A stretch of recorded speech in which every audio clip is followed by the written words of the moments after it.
열배성경 로마서 60에 왔습니다. 그래서 어떻게 여겨졌습니까? 여겨지다. 그렇죠. 우리가 온전한 의인이 아닌데 의인으로 여겨진 거죠. 그것이 구원이라는 사건이고요. 그러니까 이제 이 구원이라는 사건은 거듭남이 아니고 거듭남 이후에 우리가 이제 십계명을 준수하고 번제 5대 제사를 드리고 그걸 통과한 자에게 주시는 은혜인데, 이 구원 주시는데 그러니까 할례십니까 무엇입니까? 이제 할례시, 그러니까 이제 할례를 85세 때 아브라함이 이 말씀을 들었고요. 할례는 100세 때 하거든요. 99세 때. 그러니까 이제 이미 아브라함조차도 무할할 때 이걸 받게 됩니다. 그러니까 이제 당연히 뭡니까? 할례 무할시 되는 겁니다. 그런 무할시에 할례의 표적, 할례를 왜 하느냐? 우리 여겨졌다는 증거로서 행한다는 거예요. 그러니까 할례로 이루어지는 게 아니라 할례를 왜 하느냐? 그러니까 이제 할례가 세례입니다. 세례 왜 행하느냐? 세례는 네가 의롭게 여겼다는 증거로서 하는 거예요, 원래. 근데 오늘날 우리는 세례를 그냥 고백할 때 줍니다. 그러나 그것이 구원이 아니거든요. 그러니까 이제 이 세례라는 것은 씻겨졌다. 원래 씻다가 원래 세례의 원형이에요. 씻음. 그러니까 이제 너 씻겨졌어. 씻겼다고 세례인데, 우리가 이제 오늘은 성령세례를 그걸로 증표하고요. 성령세례는 뭐요? 그건 이제 이 구원이 아니고 어떤 회개 방법론입니다. 또 대개상에 저도 성령 받게 되죠. 제가 그때 예언은사와 그리고 제가 이제 방언 받게 되는데, 그거는 구원이 아니거든요. 그러니까 이제 이 세례를 줄 때, 그래서 사도 바울도 세례를 많이 안 줬다고 돼 있어요. 바울도. 그러니까 예수님 세례를 많이 안 줍니다. 예수님 세례를. 그러니까 이제 세례라는 것은 이것은 우리 증거로서 주는 거예요. 그거였다. 그러니까 이제 함부로 세례를 주는 게 아닙니다. 세례는. 그래서 우리는 세례식이 구원 받을 때 세례식을 선포합니다. 세례 선포로서. 왜? 세례 개념이 구원이기 때문에요. 그러니까 이제 할례 표적, 이제 원래 이 할례는 뭐요? 커피를 돌리는 거거든요. 그게 뭐요? 너 깨졌다는 거예요. 깨졌다, 이제. 그래서 아브라함도 99세에 세례를 할례 받죠. 왜? 그때 드디어 표적이 나타나는 거예요. 그러니까 이제 85세에 여겨졌지만 그가 드디어 이제 뭘 통과합니까? 14년 동안에 죄를 통과해요.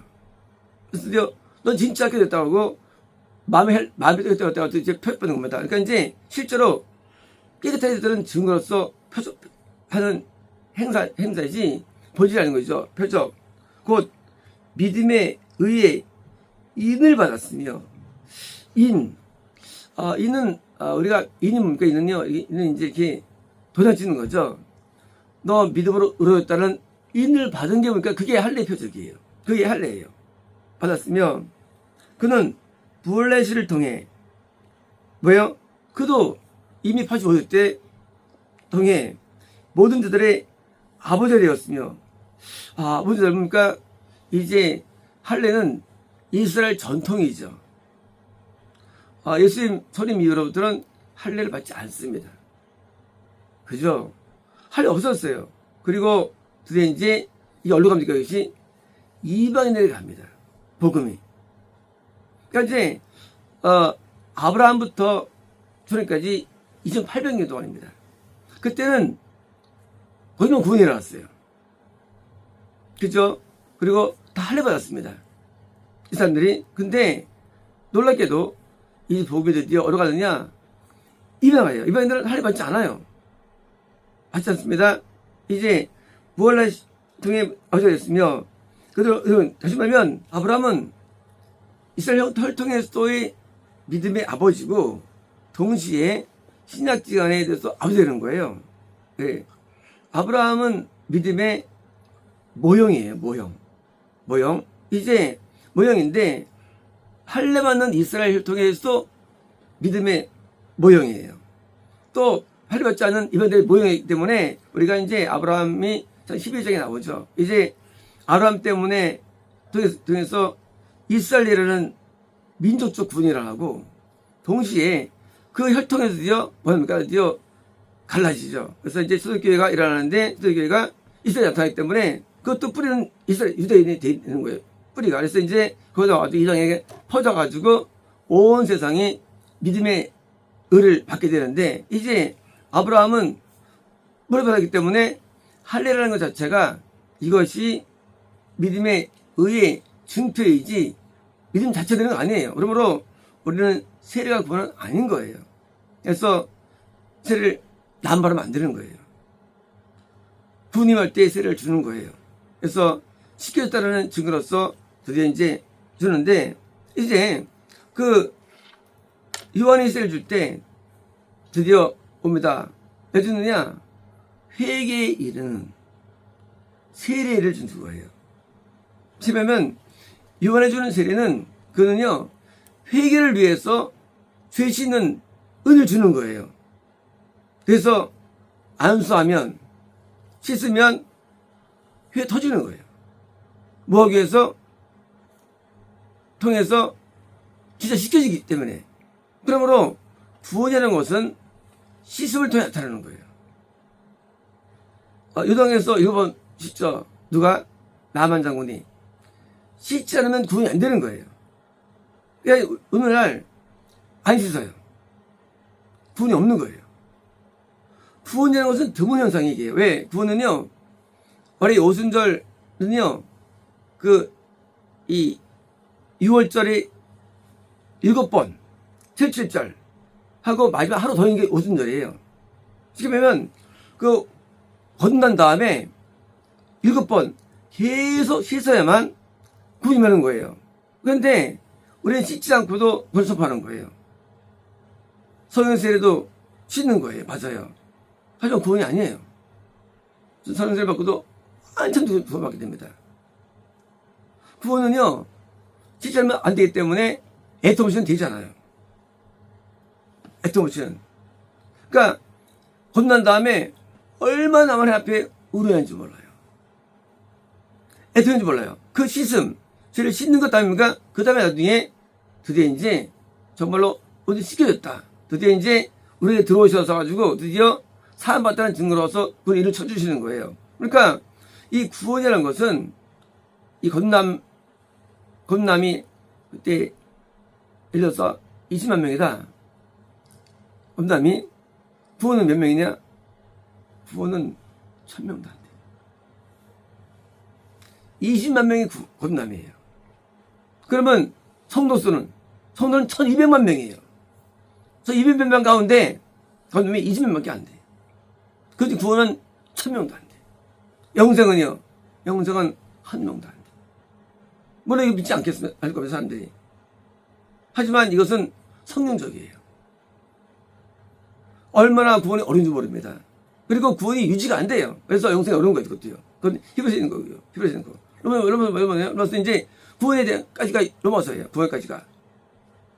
이제 구원을 받은 증거로서 이 할례랍니다. 그리고 오늘 우리도 세례 준다면 두 번 섬에 세례 주는 게 원칙입니다. 원칙은. 왜? 우리가 안수하면 오늘날 회의 터지는 거 사람들이 안 터져요. 오늘날. 그죠? 그러니까 요한의 세례랑 달라요. 오늘날 세례는요. 오늘 세례는요 뭡니까? 바울 세례. 바울이 세례 줄 때 분명히 써 있어요. 바울이 함부로 안 준다고 했어요. 세례를. 바울 수서가. 네. 생명책이 있으면 있어야 세례 줬었습니다. 바울도. 그러니까 구만 세례 줬고 그러니까 바울도 몇 명 안 냈다고 돼 있어요. 생명책 이름이 있어야 세례 주는 거 원칙이. 요한 세례는 회개를 위한 세례고. 그렇죠? 그러니까 이제 우리가 요한은 물에 잠겼죠. 왜 잠겼느냐? 오늘 다르죠. 그 세례하고. 침례라고 그러거든요. 이제 죄를 씻는 것을 회개 역사를 나타나기 때문에 가시적으로 보여준 거거든요. 하지만 그다음부터는 이제 세례가 할례에 이어져가지고 이방인들이든지요 할례 받지 않고 세례로 이어지는 거예요. 그래서 세례식이 있는 거예요. 그리고 세례 통과한 자가 성찬합니다. 성찬. 왜? 성찬은요 예수님이 안에 들어오셨다는 걸 지짐하기 위해서 살을 먹었다는 증거로서 피를 마셨다는 증거로서 포도주와 빵을 먹는 거예요. 포도빵을. 왜? 내 안에 계셨다는 것을 내가 기념하는 거예요. 기억하는 거예요. 그리고 그것을 감사하는 거예요. 감격하는 거예요. 그래서 순환국도를 부르면서 빵과 포도를 마시면서 예수님이 내 안에 계신 것 고통당하는 에 대한 데서 내 앞에 다시 또 한번 거기서 애통하는 거예요. 다시 한번 앞에요. 그래서 속죄일이 있는 거예요. 그게 성찬이에요. 그러므로 세례 성찬은 붙어 있는 거예요. 이것은요. 그러므로 세례는 구원받아 주는 것이고 증거예요. 그리고 그 구원자들이요 성찬식을 알미암아 내 안에 살아계셔가지고 순환을 당하시는 대속의 은혜를 내가 기념하면서 앞에 감사하는 게 성찬입니다. 근데 오늘날 구원받지 않으면서 성찬식을 행합니다. 그리고 스스로 감격해요. 그리고 심지어 오순절은 매달 합니다. 장로기는 1년에 2번 하지만 분명히 성경에 써있죠. 함부로 하지 말라고 이것을. 왜? 착각하는 거예요. 권면들이 다 성찬식을 과행하는 거예요.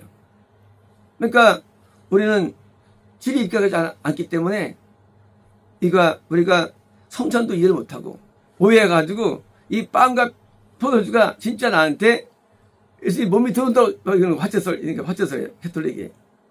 그게 아닌데 예수님이 우리에게 들어오신 사건을 기념해가지고 먹는 건데 마치 이 빵이 진짜 피가 된다는 거예요. 그래서 심지어 어떤 사람은요 포도주 만 다음에 뱉은 피가 막 나오는 거예요. 다 전부 다 이게 다 사기들이에요. 마귀들입니다. 마귀들. 포도주 마신 다음에 막 되는 피가 돼. 실제로. 이건 마귀죠. 미혹이죠. 미혹이에요. 왜? 본질이 아니니까. 피가 됐다는 거예요. 정말로 이 포도주가. 이건 뭐예요? 하는 미혹인 거예요. 예수님이 영으로 소리에 들어오셔가지고 나 때문에 십자가를 감당하시는 것에 감사드리는 건데 마치 그 빵과 포도주가 실제 예수님이 된다고 말하는 거예요. 화채살이 아류의 그 전부 다 이런 잘못된 것들이. 예수님께서는 우리에게 들어오신 게 구원인데 그 통치가 구원인데 그 인으로서도요 세례를 주고 그러니까 그래서 성찬을 행하죠. 1년에 한 번씩. 그래서 내가 여전히 주님에 있는가 없는가를 확인하는 거예요. 성찬을 1년에 한 번씩 하면서. 그래서 내가 죄를 범했다면 하지 말아도 돼요. 성경에. 그쵸? 돼 있죠? 성찬을. 왜? 죄를 지으면 떠나시기 때문에 죄를 짓고서 먹으면 그게 되게 된다였어. 성찬이. 그러니까 우리가 성찬도 함부로 하는 게 아니에요. 내 안에 계실 때 그걸 지임해가지고 의식을 해야 되는데 내가 또 계속 그냥 평생 성찬하는 평생. 누가 구원하지 못하는 사람이 누가 이스라엘 된 사람이 그러므로 우리는 종교가 죄가 되는 거예요. 왜 종교가 죄가 되느냐? 원래 의미를 모르고 행하기 때문이에요. 그래서 칠성사가 카톨릭에 있고 우리 개성에 2개의 성사가 있는데 이 2개의 성례가 웃고를 우리가 주어드리는 거예요. 구원하지 못한 사람에게 세례를 베풀고 성찬식을 행하고 그리고 이것을 마치 큰 일처럼 거행하는 거예요. 그래서 의식을 권하는데 잘못된 겁니다. 우리의 구원은 되게 어려운 겁니다. 누게 주느냐? 회개세를 통과해가지고 드디어 깨질 때 그때 우리에게 들어오십니다. 예수님께서. 그리고 그때 드디어 이제 오셔가지고 나를 통치하시는데 그때 대속이 이루어지고 우리 안 보여요. 그러므로 이것이 누가 행했느냐? 바울은 아니까 행했어요. 드물게라도. 우리는 연계를 몰라요. 우리 연계를 몰라요. 그래서 우리 같은 사람들은요, 뭐예요? 의미를 알고 있으면 되지 행할 필요가 없는 거예요. 예수님 정도 때는 그때 성경 역사 강해가지고 다 알아. 구원을 알아. 지금은 구원 모르는 사람 몰라요. 지금 행하면 안 되는 거예요. 그래서 우리는 세례를 안 하는 거예요. 왜 해야 하느냐? 세례를 행할 능력이 없어요. 누가 구원을 알아? 우리 보입니까 지금? 그 당시에는 보였어요 구원이. 그래서 뭐예요? 심지어 세례요한은요 세례조차도 안 줬어요. 바리새인들에게 그 회개를 세례도 그 세례는 구원의 세례가 또 안 해요. 어때요? 안 줬어요. 왜? 보고서. 우리는 누가 압니까? 거룩한지. 그러니까 우리는 행하면 안 되는 거예요. 성찬 마찬가지예요. 구원에 있을 때 하나의 성찬인데 보이냐 그게 성찬이. 안 보이는데 왜 행해? 이 안에 계신지 어떻게 알아? 자기가 어떻게 알아? 그쵸? 그러니까 오늘날 세례 성찬은 미혹된 거예요. 그리고 이런 할례랑 비슷한 이런 종교적 행위들이 도움이 안 되는 거예요. 우리는 무엇을 해라 할지라도 의식이 없다 할지라도 쉬지 않는다 할지라도 머리도 이게 일어나는 거예요. 본질적으로. 왜?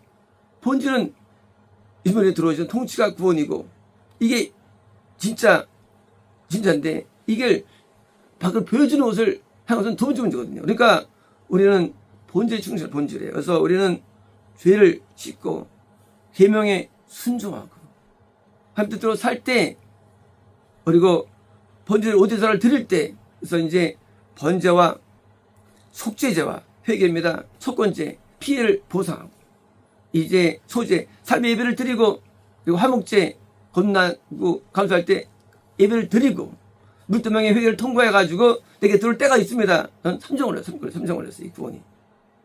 그 걸린 다음에 드디어 실제 구원이 나타난 다음에 그때 우리는 세례를 받아야 되고요. 그때 성찬을 행위에 맞는 것이지 야 아무나 전부 다 성찬을 다 하는 거예요. 그리고 착각하는 거예요. 구원 맞다고.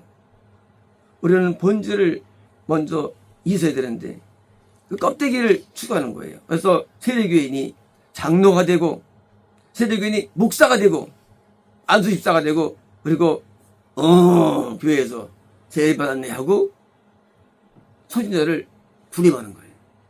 무슨 군림하는 거예요. 본질이 이루어지지 않고 어제 더러우면서 깨끗한 성령이 우리가 먼저 들어오셔가지고 거룩하게 하시는데 이것도 통과하지 않고 그래서 무할래 할래 중이 나타나는 겁니다. 그래서 이제 신학기관은 무할래 이방인들에게 물의 인생에 드디어 진짜 구원 임한 거예요. 그리고 이제 제가 말할 때 드디어 마지막에 이제 다시 또 이스라엘 후손에게 또 임하게 되죠. 구원 임하게 되죠. 아브라함은 모든 자의 믿음의 표상인데 아브라함이 무할래 때 그때 이 말씀을 들은 것입니다. 그리고 놀랍게도 14년 뒤에 드디어 그때 할례를 행한 거예요. 왜? 그때 마음이 깨졌으니까 드디어 제가 떠나갔으니까 마음의 죄가 떠나간 거예요. 그러므로 마음의 죄가 떠나가야만 구원이 임하는 거예요. 마음의 죄가 언제 떠나면 구원이 임한 것이지 우리의 외모가 아니에요. 밖에만이 아니에요. 마음의 죄가 떠나면 구원이 임합니다. 그래서 구원도 이탈됩니다.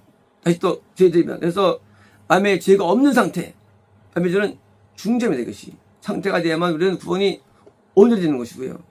이제 우리는 하나님을 믿을 때에 이런 그 잘못된 관행들을 다 깨부수고 본질로 들어야 됩니다. 본질은 뭡니까? 본질은 믿음이에요. 믿음은 내 안에 예수님께서 내가 순종하며 살아가는 거예요. 절대 복종하며 사는 삶이에요. 이게 본질이에요. 구원의 본질. 구원이라는 것은 명찰이 아니에요. 복종심. 하나님을 사랑하고 이웃을 사랑하고 계명에 순종하고 뜻대로 사는 이 복종심 여기에 키가 있는 것이지 교회도 떠나고 교회에서 대적하고 하나님 말씀도 듣지 아니하고 마귀에게 서립한 자가 무슨 구원입니까? 이 통치가 구원인데 이 통치를 받지 않으면서도 구원을 받는 말하는 거예요. 여전히 죄를 지면서도 죄를 지면 구원이 이탈됩니다. 그래서 의로운 가운데 있으면서 그때는 이제 세례를 받아도 됩니다. 그때는 성찬이 가능합니다. 그러나 그 외의 것들은 죄송합니다. 마치겠습니다.